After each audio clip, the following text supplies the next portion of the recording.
Luke is on a property in Australia, and he has a farm, like food production, and also a commercial gym on the property. So runs yeah. That's awesome. runs like a cool community there, and he's built like a massive course. And he used to work on Survivor sets, so he's got real creativity in terms of like designing landscapes, and built a phenomenal community with that. And he's toying with the idea of internationalizing, that kind of concept. Like, speak a bit to what land opportunities, or how that could become a reality. Oh man, I think the trend for like, especially like organic farming, where there's a incentive for people to come like live in the places that this has been going on in like India, kind of like under the radar, and you have to kind of like know the people. But I think like internationalizing it, where you have potentially like multiple, have not to go off on another tangent, but like basically decentralizing real estate, right? So this concept of having just most people only think about investing in their home country. Like they may work their whole life just for one property. But if you're able to do something similar to like what Labs Group is doing or what Realty is doing, where essentially you have decentralized real estate. So the idea of like tokenizing real estate or tokenizing land especially is quite powerful, especially if it's on a farm, right? So like you can think of decentralizing a farm. There's ways that people are already doing this in developed countries like the US or Australia, where you have a massive plot of land and then you kind of tokenize it in a way, right? Like you break it up into different plots. Maybe this person gets this section, other person gets another section, and you can break it up into many different space types. So it could even go tiny as like a little garden on in a property that's a house, So I definitely love that kind of trend. So how far has that technology come? Because that concept is really for appealing. Realty and Labs Group, it's very primitive. The main problem is the legal framework, right? So you have all these different countries, and you think about it, obviously on real estate, you have kind of like two sides of transactions, the buyers and the sellers. That it's interesting for the buyers because if you're able to, similar to how you could think about pools with something like a decentralized exchange, or any type of pool in decentralized finance, if you could do this with a piece of land, right? So let's say there's someone who's selling their land, and instead of waiting for one, like a centralized source of someone coming in and buying that land, you have a pool, and it's like, hey, everyone can see it online. Anyone around the world, someone in like we were just talking about Tanzania, like in Zanzibar, who would never be able to invest in, let's say, farmland in Idaho or Iowa, right? Like, or anywhere around the world, any other time in history, they would not be able to invest in these properties. But even if they just had like $1,000 or $5,000 or $10,000, and the property was maybe $200,000, they own a little piece of that. No other time in history were you able to gain access to this. It's like you're stuck in your home country for investing in real estate specifically, and mainly the legal framework. But now there's so much more opportunity for this, and that's what, again, like Labs Group and Realty is specifically in the U.S., like tokenizing houses mainly in kind of these cities. But again, there's this kind of legal barrier there. So I think the main thing is like going peer to peer. So again, like some sort of platform where there's obviously an incentive for the person to sell their house, and maybe they would even get more from a group of people than one person, right? So there's kind of this, there's like REITs, like real estate investment trust, that is a very like traditional way of doing this, but it's not really decentralized, right? It's one centralized authority owns all these. You have a claim on this, right? You have maybe the potential of the properties rising in value, but if you have this where there's no middleman, it's just better for both people at the sides of the transactions. You're cutting out the middleman completely. Yeah, so we're almost kind of in this situation right now. Like, I'm considering, together with a few of these guys on the call, but Lyndon, one of the other guys on the call, went to Vanuatu a few years ago and kind of captured his heart and mind. And now with the current situation, it's like, yeah, I think we should explore that Vanuatu thing. And like, there's a lot of opportunity around land in Vanuatu, like to lease. It's a long hold lease type setup, like 99 years. But basically it's 2.5 hours from Australia, and there's no cases, and there's no anything going on. And Australia at the moment is like kind of a war zone before there's even a war. Insane, man.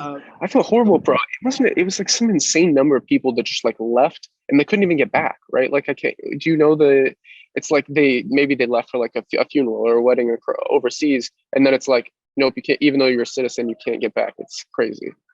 I don't know about that. We had to apply to leave. Like, we got a lawyer to write up a letter so that we could, like, we had a residency in another country, like a a lease, to be able to kind of get out, because they're refusing people to leave, even citizens of other countries. If you're a dual citizen, some people, I was looking on the forums and stuff, and people getting refused to leave and stuff. It's pretty, for someone who likes freedom and has traveled a bunch, like, to have your own country imposing that, and a lot of people don't even care or like are happy that it's the case. Like that was pretty concerning to me. Like, it's time to. Yeah, and it shows the like true colors of the, like, when pressure is applied to a situation, it shows the true colors of what's, like, Canada, for example, is another great example of like what exactly is happening, and maybe you can say all these things when you're not in the situation where you're pressured to actually act to show what you're going to do. But now it's like the curtain's pulled back and you get to see, okay, in times of pressure, this is how we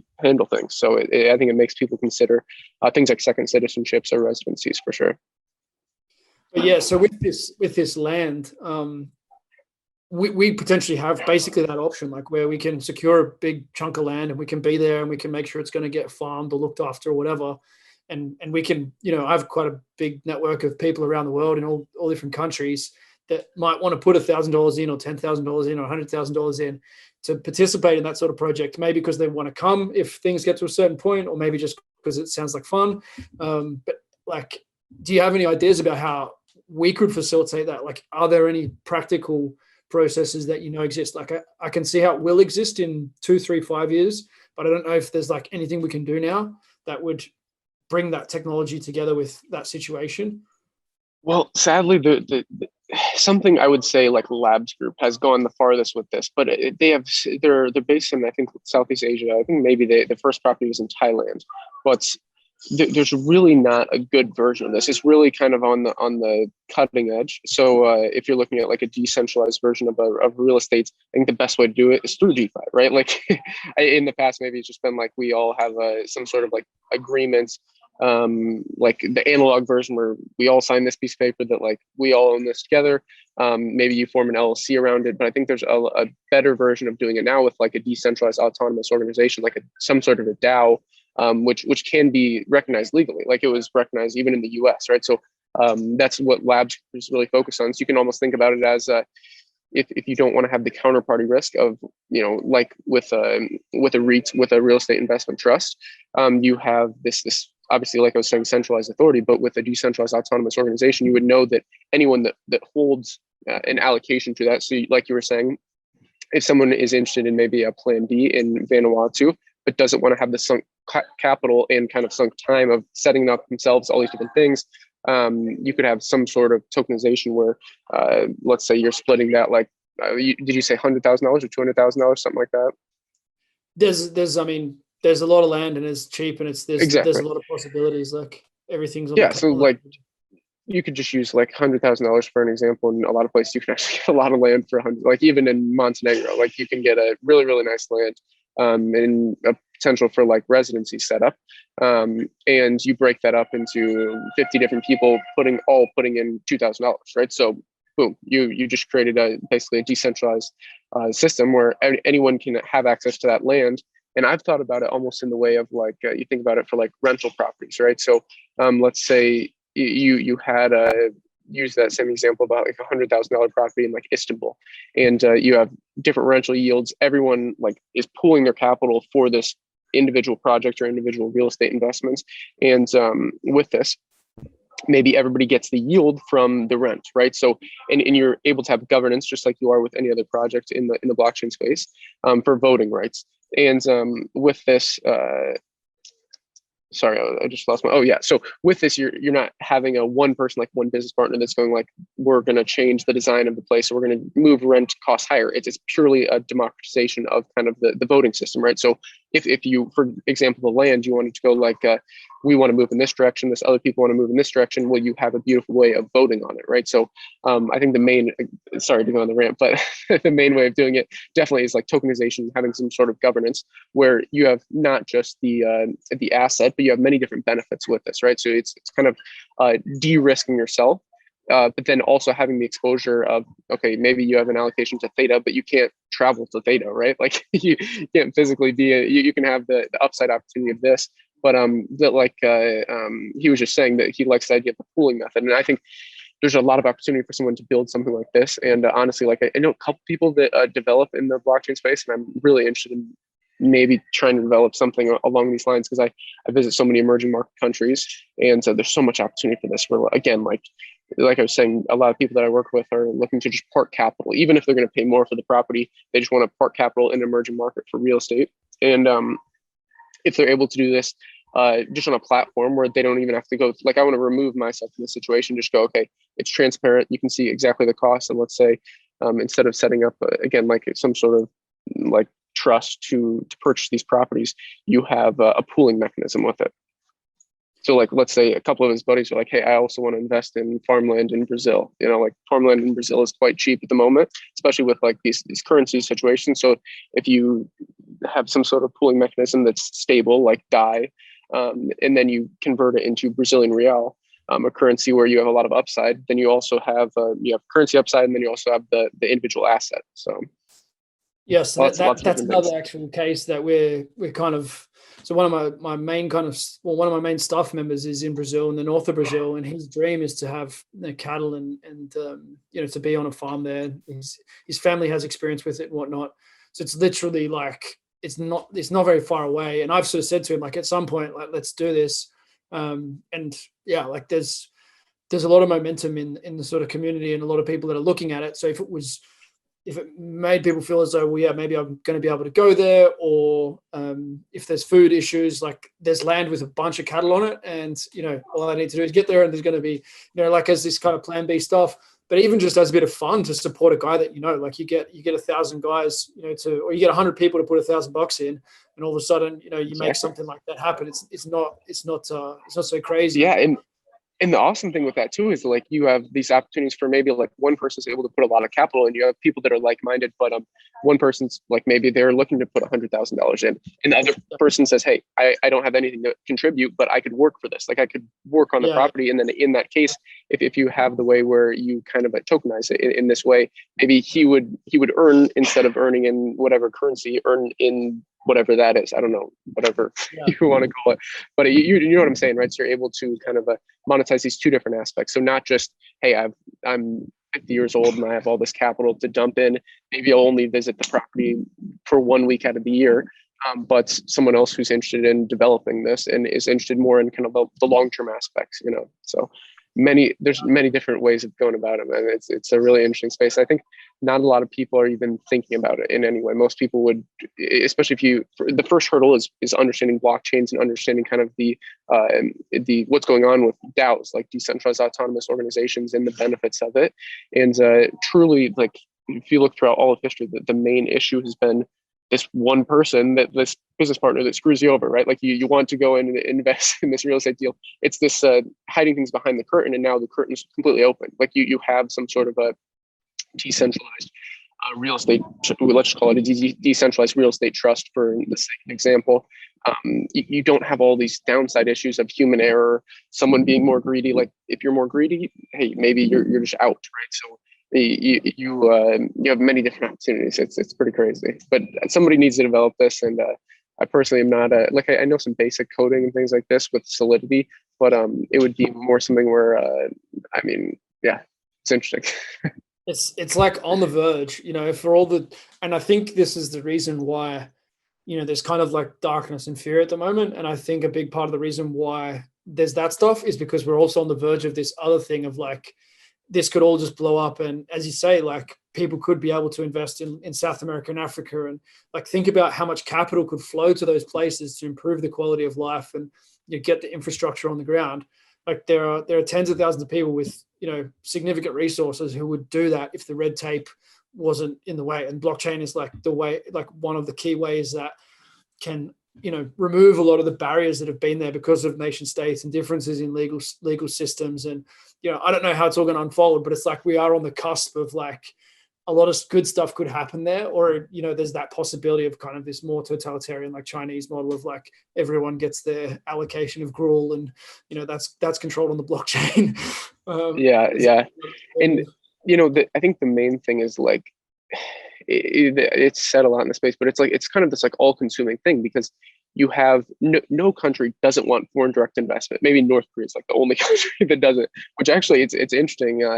This guy that does similar things to me, I think he lives in the UK. It's like Giorgio something, and he talks about a real estate, kind of international real estate. And recently he talked about North Korea, like potentially when it opens up, they have so much resources in the country that it's insane. It's said to be like $10 trillion in resources, just like geographically in North Korea, and it's not open for foreign direct investment at all. So in the next like 20, 30 years, if you're thinking like more long term and you're looking at like commodity investing, for example, there's certain countries where you have these supply shortages, right? So if you're able to gain exposure to like a uranium mine in Uzbekistan, no, not a lot of people think about it, but if you're able to gain exposure to these things where you have a really tight supply consolidation in these different areas, and you're not able to invest internationally, like you say, like if there's these laws, the nice thing is private companies and countries always are looking for foreign direct investment. Like that's what they need to thrive. Like that's what you need to grow the economy. And so that's what I like. Some things I like to track are like foreign direct investment, and then also like a sovereign credit rating. So like Moody's, for example, does. You're probably familiar with Moody's, right? I've heard of it, but I wouldn't be able to explain it. Yeah, it's kind of like everybody, at least in most countries, there's some sort of like a credit rating based on like the loans you can get, the different interest rates, and then countries have it as well. So like if you're looking at like Luxembourg is looking at getting a bunch of capital, obviously the interest rates are very, very high versus like Mexico or these other countries where they have a horrible, like Brazil is a great example, or Argentina, very, very bad sovereign credit rating based on their past history with not basically not managing money well and just inflating the crap out of the currency. But it's fascinating now because every country, again, there's a constant demand for development, for growth, for innovation, and foreign direct investment is what drives the majority of that. So if it's not just country to country lending, but you kind of break that barrier of using something like blockchain where you're able to go like, okay, maybe you don't want to invest in one individual like company in Argentina, but you're interested in like the long-term growth of the country, having some sort of pool with that. And I think there's a project doing this with Miami, actually. I can't remember the exact name, but like cities, like that's kind of the concept, right? So if you are long-term interested in the growth of wherever, like where you're at in Germany, how would you gain investment exposure to that, right? So there's not really a good way of doing it that's straightforward. Right now, maybe you could invest in like bonds, or that's like traditionally been the best way, but bonds are terrible at the moment. So there's a lot of different opportunities, especially if you're able to build something where you basically identify these trends in traditional finance and bring them to decentralized finance. So even if it's just the idea, and then you have someone develop some sort of kind of minimal viable product and test it out, right? So I think having the experimental approach is very, very valuable in all things, not just this. Yeah, it's a really interesting space, really interesting time, and there are kind of centralized solutions to this. The main thing is to have the cash flow and have your eyes open, and then whether it comes about with digital, decentralized solutions or centralized solutions, I do think we're heading into a time of huge opportunity. And it's really cool to chat with someone who's looking at a big vision of what might happen in the world and where those opportunities are. So I really appreciate your time today. It's great to meet you, and look forward to kind of connecting in the future and following along on your journeys around the world. It was awesome talking with you as well. Good conversation.